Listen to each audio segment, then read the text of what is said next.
thing with the cane, you know? Okay. Oh, because you're walking on the grass.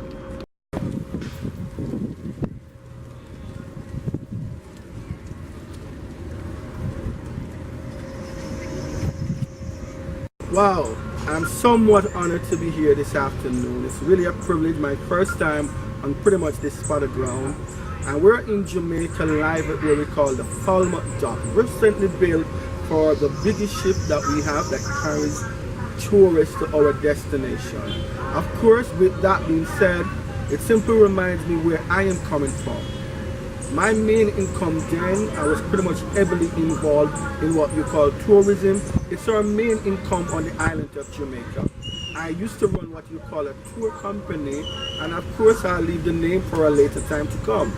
Being a GM or a general manager for this particular tour company, I have the privilege to interact with clients from different aspects of the world. And the privilege it affords me, that was my main bread. That was my main income. Unfortunately, pretty much 2006, no one knows what lies ahead and no one knows exactly what happened the next minute from now. May I say to you, those of us who are listening, that disability is sometime inevitable. But in the same breath, you and I can be a second, a minute away from a disability. On August 21st, 2006, to be exact, while going about my day-to-day life, doing what was necessary to earn an income, being the general manager for a tour company, have a few persons who work for me, and have a few persons who have to escort me around, the privilege that I have was definitely superb. But what I'm about to share with you is about to change your life, your belief, and it will now show you the journey that I've just begun and the life-changing experience that this has bring about for me. Then I know what it's like to have a family, a father for 2, a daughter which is 20, a son which is 9, a wife that was then but is no longer. As we go through the story, you will yet learn more. Upon August the 21st, approximately 7 to 8 p.m. in the evening, I had the privilege to take home one of my drivers. While traveling home, we decided to make a stop at what you call a corner store. Upon stopping at that particular corner store, we walked into what you call a robbery that was already in progress. Enough did we know, to our surprise, these were persons that were heavily armed. Upon the driver went into the snack shop, he ordered what he wanted. Of course, myself was on the outside, doing what was best, having a chit chat with a friend. Upon being there, I saw 4 persons alighted from the shop. 2 went ahead before the other 2 and 2 delayed behind. And what they did, based upon where we were, they made like a Z across the street. One was on the left, one was on the right, one was on the left, one was on the other right. That way they have what you call coverage. Now these persons were heavily armed. What they do best was trying to rob that particular community that we were. While I still continue to chit-chatter a little bit, the young man came over to me and asked me to give him whatever I have in my possession. I turned to him and I simply said to him, I have nothing in my possession. I am making my way to a meeting. Without any hesitation, this young man takes the command from his superior, from his leader, and in our own dialect, he began to say, put him down. And upon he listened to that command, can I say to you, without any delay, just imagine 6 feet away from me, in very close proximity, the gun was pulled, it was drawn, the finger was on that trigger. And when the young man heard the command, he then pulled the trigger. A bullet alighted from the gun. My left eye, as I'll demonstrate now, was taken out on the spot, which is this one. What you now see is a prosthetic eye. What you refer to here on the island as a false eye. This eye is still good. But upon the bullet reaching and making connection to my eye, it was taken out on the spot. The bullet then turns on the right side and it exists. I can show you this small mark right here, very tiny, might not be able to see it, but the bullet then alighted and it exit right here on the right side. What that does for me, it went through the right nerves. From August the 21st, 2006, that leaves me totally blind. That leaves me without a home. I didn't know where to turn, what to do. I tried to reach out to my people, my government, reach out to state agencies such as Jamaica Society for the Blind. This was where persons like visual impaired, low vision persons could get help or get the necessary assistance. When I reached out to them, they did not have the facility to facilitate me in traveling because I am on the west end of the island, which is 4 hours drive away from the east side of the island. They did not have the facility to host me for 3 months and to provide me with the necessary training that is needed. I then begin to search and ask persons to assist me to search the internet to see if it's humanly possible that I could get what we call help from the outside, help from other persons who knows what to do. I still have a family to take care of. I didn't know where the next bread, the next meal would come from. My life then becomes changed. My hope then becomes dim. I begin to worry, I begin to wonder. And I realized that that incident then has changed my life for the worse. But can I say to you now, it has given me a different outlook on life, and it has also given me a greater sense of purpose. As we now travel to where we're at now, I came in contact with a gentleman who has changed my life, who has impacted my life, my family, my people, my world. And I refer to him as Mr. Honorable John Whittaker. A man with a heart, I would almost say, after God. A man that knows what it's like to reach out to human in regardless of color, race, whatever you consider to be. Can I say to you, up to this day, we still have never met in person.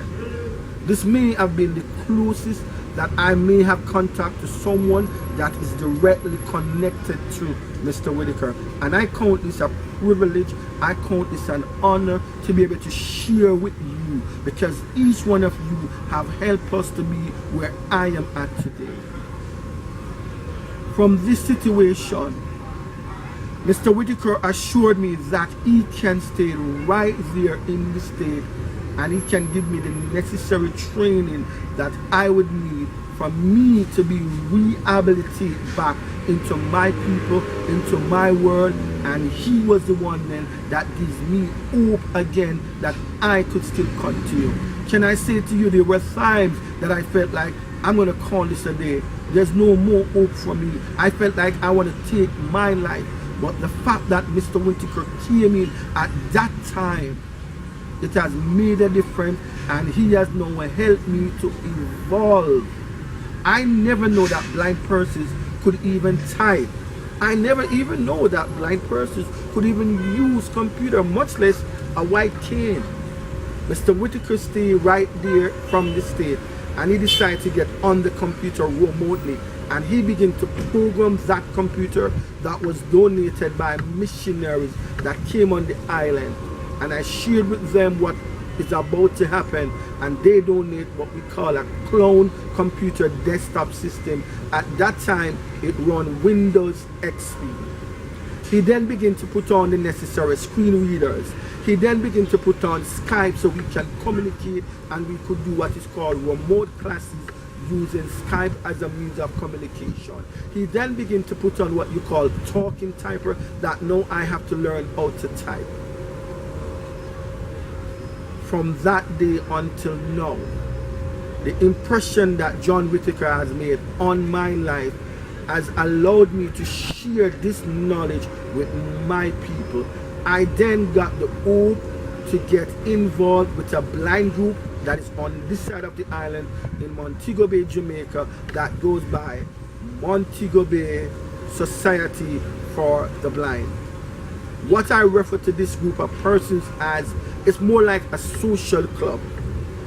Since I becomes a part of it and begin to expose them that there is hope and technology can make a difference in our life, I've got the privilege to convince a few persons where I use my computer that was donated, my facility, with the help of Mr. Whitaker, providing persons who can help us to get the necessary training and to be equipped to bring us to the next level where we can become independent. We then had the privilege to train at least 5 persons over a period of time of a couple of years. All of these persons are greatly involved in using the technology at different levels. They can pretty much type faster than any sighted persons. They can also play musical equipment. They can also sing. They can also do different things that they know, understand that they are now here for a purpose. Can I then say to you, ever since then, one name goes by Roland Rodney, Dudley Barnes, Godfrey Donor, Nikisha Rule. But last but not least was Brian Clark. These persons up to this minute had the privilege to be taught by myself, Mr. Whitaker, and all the other teachers and tutors that have made that impact by learning to type, by learning to use the computer, by learning to do email, by learning to surf the net, by learning to do Facebook, by learning to do WhatsApp, by learning to do YouTube, and a list of other programs. From that then, it has given me privilege and opened other doors for me to get involved at an higher level on different committees. I then was asked to join a particular committee that I've reached out to first by the name of Jamaica Society for the Blind to become a part of their board.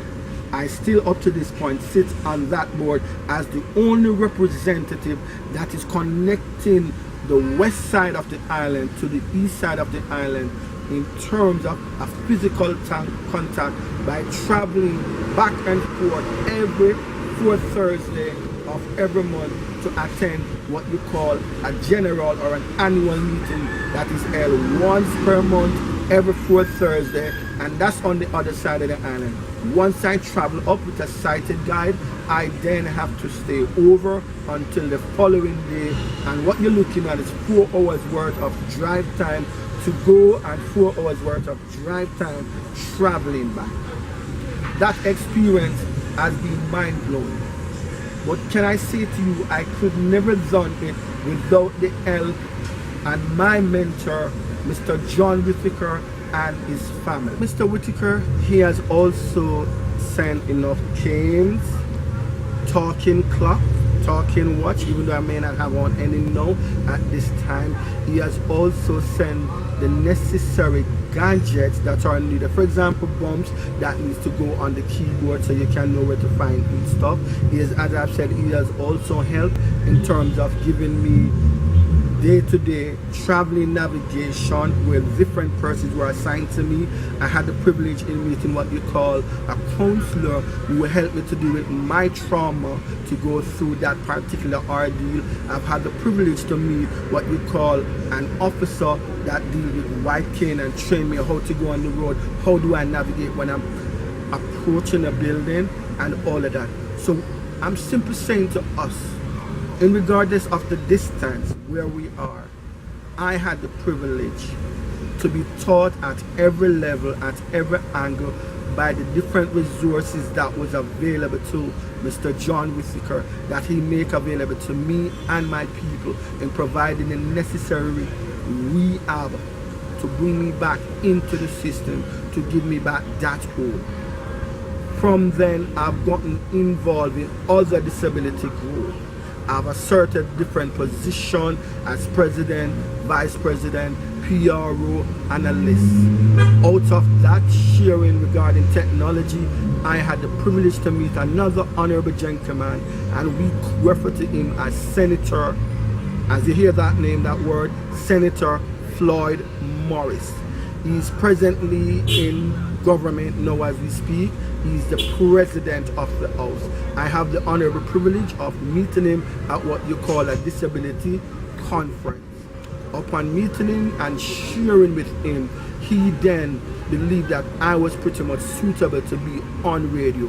He started what you call a radio program that still comes on every Monday, and it comes on newstalk93fm.com, and you select listen live. The name of the program that we broadcast through is called Seen from a Different Perspective. Senator Floyd Morris, he's the host, totally blind, totally visual impaired, and I, as the name Robert Blake, had the privilege to share with my people on the whole entire island and those who are on the internet and listening in other parts of the world, to share on his program where I know covers what is called the technology slot. Pretty much 2 years ago, to fast forward in time, Mr. John Whitaker then said, Robert, I'm going to move you to another level. I'm going to take you away from the desktop computer that you're familiar with, and I'm now going to put a small gadget in your hands, and I'll draw for this gadget so as you can then understand. This is referred to as an iPhone. It might not look like it because of the casing and how it may look, but this iPhone has also helped to revolutionize my life, to help to change everything around me. It allows me to be able to identify money by using the app. It allows me now to evolve on radio and demonstrate both in conference and group, both in sighted community, non-sighted community, different agencies and group, where I had the privilege to demonstrate my skill as a visual impaired person by using this particular device along with my white cane to be able to navigate wherever I need to go, and sometimes of course with the help of a sighted guide. It has then allowed me to be able to make new connections. I then got involved with what you call a Skype group that does devotion every morning. I then got involved with other technology gurus who are also visual impaired, just myself, and they had the privilege to share with me as I share with my people. I then becomes exposed to other technology where I could use my voice. We refer to that particular software, Voice on the Go. What I use that software to do, let's say for example, I need to send an email, and I don't have the time to get on the computer in time. I don't have the time to get on the phone. I can then take up my Magic Jack, and upon using my Magic Jack, I use my voice by doing dialing to pretty much everything. And it then allows me to read the email aloud over the phone, and it allows me the privilege to reply using my voice. And then I simply say, send mail, and it begins to do it.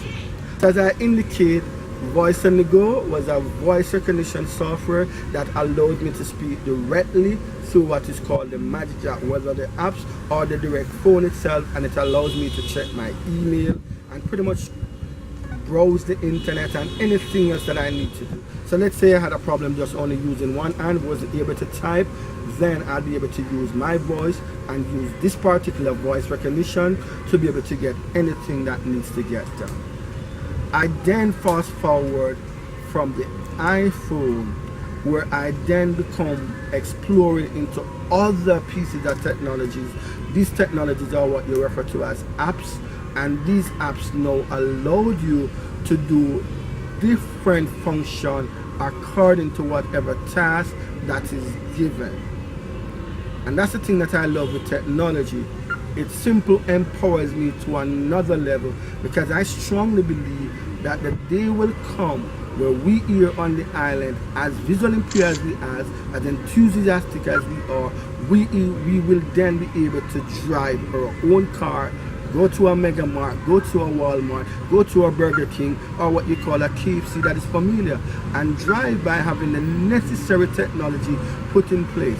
I then have the privilege to use the iPhone to be able to track where I'm at, the destination I need to go, and if I want virtually to simulate that location before I reach the location, I can also simulate it by the program that is actually on the phone. So then we now fast forward a little bit where Jamaica Society for the Blind had written a project to the Jamaican government through the Japanese, where we solicit their funds for a project to do what is called a call center. That idea came from myself and Mr. Whitaker. Can I say before that we have made attempt to Lions Club International to get this project going, where we believe that our people, as visual impaired as they are, as low vision as they are, they can also become employed by getting gainful employment, and we then share the idea with the government, with the relevant authority that is in charge of blind persons on the island, that goes by the name of Jamaica Society for the Blind. We share that project, we embark on the project, we got the project. The project was approved by the government of Jamaica. Of course, we know how those project goes. It comes with stipulation and it comes with conditions applied. One of the things that I need to do, I need to ensure that my facility, because the government also gave me the privilege to be one of the trainers, and we have then incorporated I Challenge, that's John Whitaker and the group, along with Michael's son, who's pretty good in project and all of that and so forth, and also Stetler, which is another group that do online training and also in call center, and they then would have been the persons who would have guided us with the project that was approved by the government. However, at this particular time, we have a glitch where the facility that we are going to use to do the training for call center is going to be on the west side of the island where I am from, and they gave me that privilege to have it on that side. And as I said, I'll be one of the trainers. And again, I could not do this without Mr. Whitaker, because I could not tell anybody or convince even my people before then that blind persons can work as telephone operators, or they could even do what is called a call center job. Myself and Mr. Whitaker did a dummy test to demonstrate even to Jamaica Society for the Blind, and it was out of that we convinced them. We got the project is approved. However, at this time, sad to say that we still have not embarked on the training due to the fact that we need the necessary assistance with the building facility. The project covers the technologies that will be needed, the computer, the hardware, the trainers, and the student, and all of that will be entailed in the whole entire package, but not the building. It is my responsibility then to ensure that the building is ready and in full swing to go. We have persons who are waiting now as we speak, but because the facility is not yet ready, then that is where we presently now have a glitch in the system. We then embark again with the government and come into what we call the EU, European Trade Union, which has to do with the new disability bill and ratification that needs to be done. Jamaica, as a Caribbean island, is one of the first Caribbean islands that decided to become ratified through the EU. We then pressure the government so we can then begin to have something in laws as a part of our policy here on the island, and we now got what is called the disability bill that is now fully approved. That again has gotten me involved at different level with different stakeholders. Just Monday of this week, which would have been the 17th of November 2014 to be exact, at about 10 a.m. to 4 p.m. on that day, Monday, we then on this side of the island, since it was out of my dream that we wanted to have a disability bill that will give us more privilege, more rights, more access, and discriminate against discrimination, and remove a lot of the barriers or some systems that are there that are totally not accessible for us. It is then out of that brainchild that we had the privilege to have the first disability bill consultation on this side of the island. So we're pretty much looking, as we move forward into 2015, where then we will have what is called the Governor General of the island of Jamaica. He then will give the final signature, and it will then become official. It will then become on the books of Jamaica that we now have what is called a new disability bill that will give my people, our people, the rights, the privilege, full access to everything that is needed, where we can live, we can raise, we can enjoy life at its best and fulfill our purpose. Some of the things that are covered in the disability bill: 1 is employment, 2 transportation, 3 housing, 4 tribunal court, where that simply means that when we have issues with the law and so forth, we don't necessarily have to go in the direct court system, but we'll have our own tribunal that will appeal our cases on our behalf. A number of other things that are covered. Technology is also covered in it.